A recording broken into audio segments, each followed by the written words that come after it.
আসসালামু আলাইকুম। হযরত ইসলাম হিজরাদের ব্যাপারে কি দৃষ্টিভঙ্গি রাখে? সেটা যদি বলতেন। ওয়ালাইকুম আসসালাম রহমতুল্লাহ। প্রথম কথা হলো হিজড়ারা মানুষ। মানুষ হিসেবে কোরআনে তো সকল মানুষের উপরে বিধান এসেছে, ওমা খালাকতুল জিন্না ওয়াল ইনসা ইল্লা লিয়াবুদুন। মানব জাতি এবং জিন জাতি সবাইকে আল্লাহ তাআলা সৃষ্টি করেছে আল্লাহ তাআলার ইবাদতের জন্য। হাদিসের মধ্যে আমরা হিজড়াদের সম্পর্কে আলোচনা পাই। ফিকহের কিতাবগুলো তো ভিন্ন অধ্যায় কায়েম করা হয়েছে হিজড়াদের সম্পর্কে। হিজড়াদেরকে আরবিতে বলা হয় খুনসা। আর খুনসার মধ্যে হিজড়াদের ৩ ধরনের হয়। একটা হলো যারা পুরুষের দিকে ধাবিত, আরেকটা হলো মেয়ের দিকে ধাবিত, আরেকটা ধরন থাকে যারা না পুরুষ না মেয়ে, একটু ভিন্ন রকম, বোঝা মুশকিল। এই সবগুলো বিষয় নিয়েই প্রত্যেক শ্রেণীকে নিয়েই ফিকহের কিতাবগুলোতে আলোচনা এসেছে।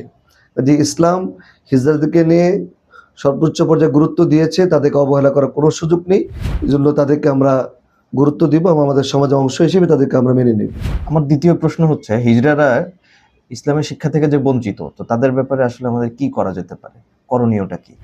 আমরা হিজড়াদের মাঝে দাওয়াতি কাজ করছি অনেকদিন ধরে। তাতে আমাদের অভিজ্ঞতা যে আমরা যদি হিজড়াদের কাছে দিনের দাওয়াত নিয়ে যাই, তাহলে তারা দাওয়াতটাকে গ্রহণ করে। নামাজের কথা বলে তারা নামাজ পড়ছেন এবং আমরা অনেক হিজড়া দেখেছি যারা নামাজ পড়ছে, কোরআন শিখছে। এবং আমাদের অনেকগুলো মাকতাব আছে, যে মাকতাবগুলোতে হিজড়ারা নিয়মিত কোরআন শিখতে আসে। শুধু মজার বিষয় হলো যে আমরা যে হিজড়াদেরকে খুব ঘৃণা করি, সেই হিজড়াদের মাঝে আমরা দাওয়াত দিতে গিয়ে দেখেছি, আমি আমার কাছের এলাকার কথাই বলবো, আমার বাসা বাড্ডা। বাড্ডাতেই হিজড়া যারা আছেন, হিজড়াদের যিনি গুরু আছেন, তাকে আমি আমার মাদ্রাসা দাওয়াত দিয়েছিলাম, এসেছেন, তার সাথে লম্বা কথা হয়েছে।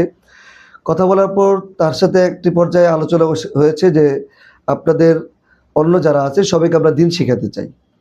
মাঝে ৩ মাসের গ্যাপ ছিল। ৩ মাস পর তার সাথে একবার সাক্ষাৎ, তখন সে বলল যে হুজুর আপনার সাথে কথা বলার পর আমি আমার বাড়ির নিচতলাটা খালি করে দিয়েছি।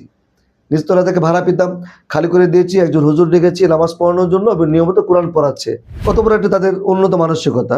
আমরা অনেকে তো এত বড় হিম্মত করার সাহস পাবো না যে আমার একটা বাড়ি আছে, বাড়ির মধ্যে একটা ফ্লোরকে আমি খালি করে দেবো শুধু নামাজের জন্য, তাও একবার বলাতেই সে খালি করে দিল।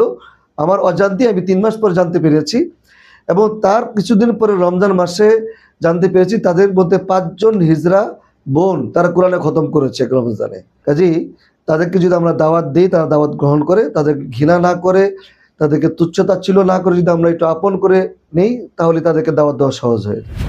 আমার তৃতীয় প্রশ্ন হচ্ছে, সমাজে হিজড়াদেরকে যে অবহেলার চোখে দেখা হয়, তো এ ব্যাপারে আমাদের সামাজিকভাবে কি করা উচিত? এজন্য আমি প্রথমত বলবো যে আমাদের সমাজ ব্যবস্থা এর জন্য দায়ী। আমাদের সমাজ ব্যবস্থাটি এমন হয়ে গিয়েছে, যারা নিচু শ্রেণী তাদেরকে উপরে উঠতে আমরা দেই না, নিচুকে আরো পা টেনে টেনে আমরা নিচে নামাতে চাই। এটা আমাদের সমাজ ব্যবস্থা হয়েছে। যদি আমাদের সমাজ ব্যবস্থা এবং রাষ্ট্রীয়ভাবে যদি এমন একটা চিন্তা ভাবনা করা হয় যে হিজড়ারাও তারা প্রত্যেকে বিভিন্ন প্রতিষ্ঠানে পড়ালেখা করবে, তারাও চাকরি করবে, তাদেরকে চাকরিতে নেওয়ার সুযোগ থাকবে।